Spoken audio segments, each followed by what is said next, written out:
Yo tout le monde, c'est Ragnarok. Alors petite vidéo rapide, personne ne me l'a demandé vu que j'ai pas d'abonnés, mais je vais faire genre me l'a demandé quand même. Comment se faire de la thune rapidement sur Standoff, vu que c'est un jeu qui peut demander énormément de temps pour avoir des bons trucs. Donc il y a pas longtemps, bon j'ai payé un peu dans le jeu, évidemment moi j'ai mis de l'argent parce que j'adore ce jeu, c'est mon petit coup de cœur. Euh, donc j'ai pu m'acheter mon petit couteau, ça je les ai lootés en vidéo. Alors, tout d'abord, le plus important, bah, évidemment, ça va être de farmer du contenu.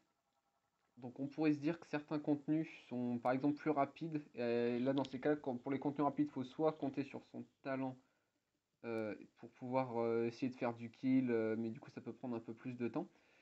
Ou alors, soit tu peux le faire à la force brute, ce que j'appelle, c'est que tu essayes si possible de trouver des teammates, des gens que tu connais, des gens de confiance qui jouent un peu, qui ont du talent. Vous mettez en désamorçage et vous rushez le kill. Vous cherchez pas à planter la bombe, vous cherchez pas à désamorcer, vous rushez ennemi pour faire du kill. Soit vous faites swipe complètement, vous faites dégager et puis bah, la game se termine vite.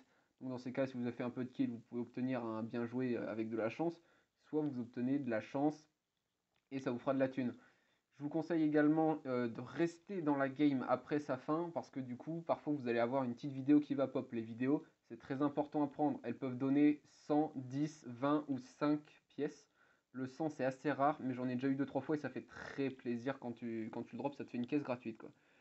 Ensuite, du coup, dans vos caisses, ce que vous allez loot, je vous conseille de. Bon, c'est un petit truc que je l'ai borré, je sais pas si c'est au point, mais je vous conseille de ne garder que les items épiques. Tout ce qui va être rare, peu commun et commun, je vous conseille de les vendre sur le marché au prix, pas au prix actuel, mais 0,1 de plus que le prix actuel. Par exemple, vous voyez là, j'ai un peu dégagé mes ventes. J'ai mis à 1 de plus et au début j'avais une vingtaine d'items qui étaient à vendre. Et c'est parti assez vite, en 5-6 minutes c'est parti, là il n'y a plus qu'à attendre que le marché y remonte un peu. De toute façon ça fluctue tout le temps, donc tant que c'est pas un prix exorbitant, ça se vendra, ça c'est pas un souci. Donc c'est des items qui sont souvent achetés pour faire du craft, qui sont machin machin. Donc forcément ça bouge tout le temps, les stocks ils passent leur temps à se renouveler. Ensuite, du coup, avec ces thunes, je vous conseille d'acheter, si vous voulez craft à partir de légendaire, vous achetez du coup de l'épique. Le plus petit en ce moment, je crois que c'est un P80. Non, c'était pas le P90, je sais plus ce que c'était. C'est un petit pistolet qui était à 3,75 ou quelque chose comme ça. Tac, tac, tac. Le FN Fall, bah, il est retombé un peu à 3,92. Et du coup, bah, vous achetez par exemple 10 de ces exemplaires-là au prix le plus bas que vous trouvez.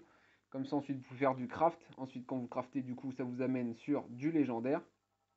Qui sont là, par exemple. Donc là, le légendaire le moins cher, ça reste un peu cher quand même, c'est du 20 gold. Donc ce légendaire 20 gold, ensuite vous pourrez par exemple en craft 10, et là ça peut vous donner de l'item directement, on passe sur du arcane. Donc vous voyez, ça peut aller assez vite, il vous suffit de farmer deux trois games et vous pouvez faire du arcane très rapidement. Après je ne sais pas, j'ai jamais regardé, est-ce qu'on peut faire fusionner du arcane ou pas? Je me suis jamais posé la question. Je sais même pas si c'est possible en fusionnant d'avoir un couteau ou des gants par exemple. Mais il me semble pas. En tout cas, tout ce que je sais, c'est qu'on peut avoir, en fusionnant, tu peux avoir ce qu'il y a dans les caisses. Donc les gants, c'est sûr que non. Et bah par contre, les couteaux, ah, quoique les couteaux, du coup, on peut peut-être pas les avoir. Les couteaux, on peut peut-être pas les avoir. Je pense que ça va être tout ce qui peut être dans ces caisses-là. Mais au pire, si vous dropez des doublons ou autres, vous les revendez. Il y a bien un moment où vous pourrez, par exemple, vous acheter un couteau ou des gants, selon ce que vous voulez, parce que j'ai eu pas mal de monde, notamment des Russes, qui me demandent de leur envoyer des golds. Bon, déjà, c'est ma thune, ils vont se faire foutre. Mais ensuite, c'est assez simple. Non, mais par exemple, le plus bas, il est à 105. Donc le 105, imaginons, vous craftez, vous vendez à 105. Si ça part, là, dans ces cas-là, vu que c'est du arcane, je vous conseille de le mettre à un prix assez bas. Enfin, assez bas, genre 5 de moins que le 5 de moins, 10 de moins. Histoire, vous êtes sûr que ça se vende. Parce que si vous attendez 3 ans, ça sert à que dalle, quoi. Donc, il faut suivre un peu le marché. Puis par exemple, là, le couteau le moins cher, il est où? Bon, après, c'est vraiment de la merde, quoi. Si vous arrivez à en vendre, on va dire quoi, une dizaine à 105, bon, ça représente quoi, 2 3 mois de farm intensif. C'est très long. Mais après, si vous êtes comme moi et que vous adorez ce jeu, ça posera pas un souci. Bon, moi, comme je le dis, j'ai pas eu la foi d'attendre, hein, j'ai un peu payé, mais ça peut prendre un peu de temps, quoi. Globalement, c'est tout ce qu'il y a à savoir. Pour l'instant, on n'a pas d'autres systèmes de farm. Le jeu reçoit plus beaucoup de mises à jour, il n'y a plus de contenu ajouté, donc je pense qu'il va pas tarder à tomber en déclin, à mourir un peu, mais tant que vous pouvez, si vous le kiffez, bah profitez-en quoi. Allez, salut à tous!